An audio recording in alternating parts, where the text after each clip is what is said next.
اعوذ باللہ من الشیطان الرجیم، بسم اللہ الرحمن الرحیم۔ الحمد للہ رب العالمین، والصلاۃ والسلام علی سید المرسلین وخاتم النبیین، اما بعد۔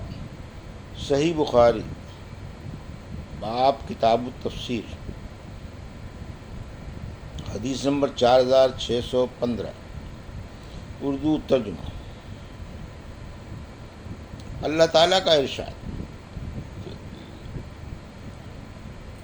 اے ایمان والو، اپنے اوپر ان پاک چیزوں کو جو اللہ نے تمہارے لیے حلال کی ہیں از خود حرام نہ کر لو۔ ہم سے عمرو بن عون نے بیان کیا، کہا ہم سے خالد بن عبداللہ طحان نے بیان کیا، ان سے اسماعیل بن ابی خالد نے، ان سے قیس بن ابی حازم نے، اور ان سے عبداللہ بن مسعود رضی اللہ عنہ نے کی ہم رسول اللہ صلی اللہ علیہ وسلم کے ساتھ ہو کر جہاد کیا کرتے تھے، اور ہمارے ساتھ ہماری بیویاں نہیں ہوتی تھیں۔ اس پر ہم نے عرض کیا کہ ہم اپنے کو خصی کیوں نہ کر لیں، لیکن آن رسول اللہ صلی اللہ علیہ وسلم نے ہمیں اس سے روک دیا، اور اس کے بعد ہمیں اس کی اجازت دی کہ ہم کسی عورت سے کپڑے یا کسی بھی چیز کے بدلے میں نکاح کر سکتے ہیں۔ پھر عبداللہ رضی اللہ عنہ نے یہ آیت پڑھی: اے ایمان والو، اپنے اوپر ان پاکیزہ چیزوں کو حرام نہ کرو جو اللہ نے تمہارے لیے جائز کی ہیں۔ حدیث نمبر 4616، اردو ترجمہ۔ اللہ کا ارشاد: شراب، جوا اور ریت اور بت اور پانسے یہ سب گندی چیزیں ہیں، بلکہ یہ سب شیطانی کام ہیں۔ حضرت ابن عباس رضی اللہ عنہ نے کہا کہ ازلام سے مراد وہ تیر ہیں جن سے وہ اپنے کاموں میں فال نکالتے تھے۔ کافر ان سے اپنی قسمت کا حال دریافت کیا کرتے تھے۔ نصب بیت اللہ کے چاروں طرف بت 360 کی تعداد میں کھڑے کیے ہوئے تھے جن پر وہ قربانی کیا کرتے تھے۔ دوسرے لوگوں نے کہا ہے کہ لفظ ظلم وہ تیر جن کے پر نہیں ہوا کرتے، ازلام کا واحد ہے۔ استقسام یعنی پانسا پھینکنا کہ اس میں نہیں آ جائے تو رک جائیں، اور اگر حکم آ جائے تو حکم کے مطابق عمل کریں۔ تیروں پر انہوں نے مختلف قسم کے نشانات رکھے تھے اور ان سے قسمت کا حال نکالا کرتے تھے۔ استقسام سے لازم فعلت کے وزن پر قسمت ہے، اور قسوم مصدر ہے۔ ہم سے اسحاق بن ابراہیم نے بیان کیا، کہا ہم کو محمد بن بشر نے خبر دی، ان سے عبدالعزیز بن عمر بن عبدالعزیز نے بیان کیا، کہا کہ مجھ سے نافع نے بیان کیا، اور ان سے حضرت ابن عمر رضی اللہ عنہ نے بیان کیا کہ جب شراب کی حرمت نازل ہوئی تو مدینے میں اس وقت 5 قسم کی شراب استعمال ہوتی تھی، لیکن انگوری شراب کا استعمال نہیں ہوتا تھا، بہرحال وہ بھی حرام قرار پائی۔ حدیث نمبر 4617، ہم سے یعقوب بن ابراہیم نے بیان کیا، کہا ہم سے ابن علیہ نے بیان کیا، کہا ہم سے عبدالعزیز بن صہیب نے بیان کیا، کہا کہ مجھ سے انس بن مالک رضی اللہ عنہ نے بیان کیا، ہم لوگ تمہاری فسیخ یعنی کھجور کی بنائی ہوئی شراب کے سوا اور کوئی شراب استعمال نہیں کرتے تھے، یہی جس کا نام تم نے فضیق رکھا ہوا ہے۔ میں کھڑا اب طلحہ کو پلا رہا تھا، اور فلاں کو کہ ایک صاحب آئے اور کہا تمہیں کچھ خبر بھی ہے؟ لوگوں نے پوچھا کیا بات ہے؟ انہوں نے بتایا کہ شراب حرام قرار دی جا چکی ہے۔ فوراً ہی ان لوگوں نے کہا انس رضی اللہ عنہ اب ان شراب کے مٹکوں کو بہا دو۔ انہوں نے بیان کیا کہ ان کی اطلاع کے بعد پھر ان لوگوں نے اس میں سے ایک قطرہ بھی نہ مانگا اور نہ پھر اس کا استعمال کیا۔ حدیث نمبر 4618، اردو ترجمہ۔ ہم سے صدقہ بن فضل نے بیان کیا، کہا ہم کو ابن عینیہ نے خبر دی، انہیں عمرو نے اور ان سے جابر رضی اللہ عنہ نے بیان کیا کہ غزوہ احد میں بہت سے صحابہ رضی اللہ عنہ نے صبح صبح شراب پی تھی، اور اسی دن وہ سب شہید کر دیے گئے تھے۔ اس وقت شراب حرام نہیں ہوئی تھی، اس لیے وہ گنہگار نہیں ٹھہرے۔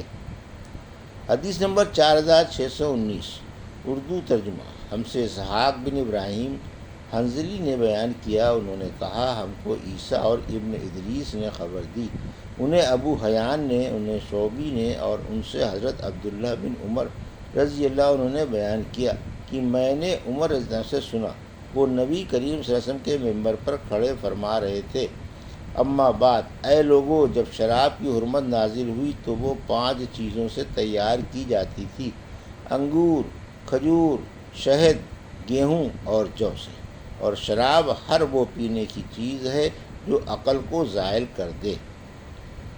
حدیث نمبر 4620 اردو ترجمہ۔ اللہ تعالیٰ کا ارشاد: جو لوگ ایمان رکھتے ہیں اور نیک کام کرتے رہتے ہیں، ان پر اس چیز میں کوئی گناہ نہیں جس کو انہوں نے پہلے کھا لیا ہے۔ آخر آیت، واللہ یحب المحسنین تک، یعنی شراب کی حرمت نازل ہونے سے پہلے جن لوگوں نے شراب پی ہے اور اب وہ تائب ہو گئے، ان پر کوئی گناہ نہیں۔ ہم سے ابو نعمان نے بیان کیا، کہا ہم سے حماد بن زید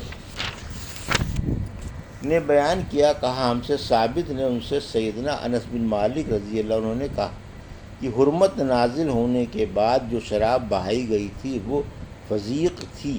امام بخاری رحمۃ اللہ علیہ نے بیان کیا کہ مجھ سے محمد نے ابو نعمان سے اس زیادتی کے ساتھ بیان کیا کہ انس رضی اللہ عنہ نے کہا، میں صحابہ کی ایک جماعت کو ابو طلحہ رضی اللہ عنہ کے گھر شراب پلا رہا تھا کہ شراب کی حرمت نازل ہوئی۔ آن صلی اللہ علیہ وسلم نے منادی کو حکم دیا اور انہوں نے اعلان کرنا شروع کیا۔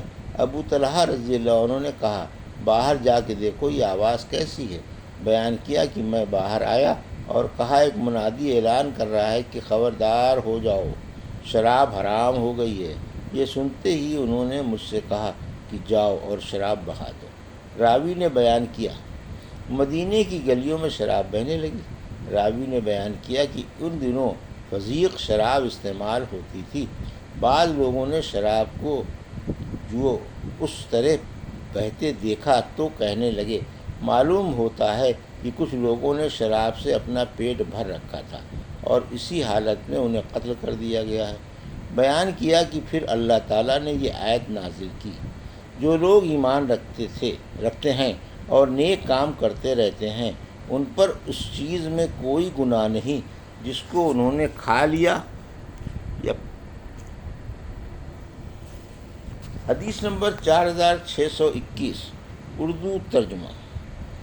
اللہ تعالیٰ کا ارشاد: اے لوگو، ایسی باتیں نبی سے مت پوچھو کہ اگر تم پر ظاہر کر دی جائیں تو تمہیں وہ باتیں ناگوار گزریں۔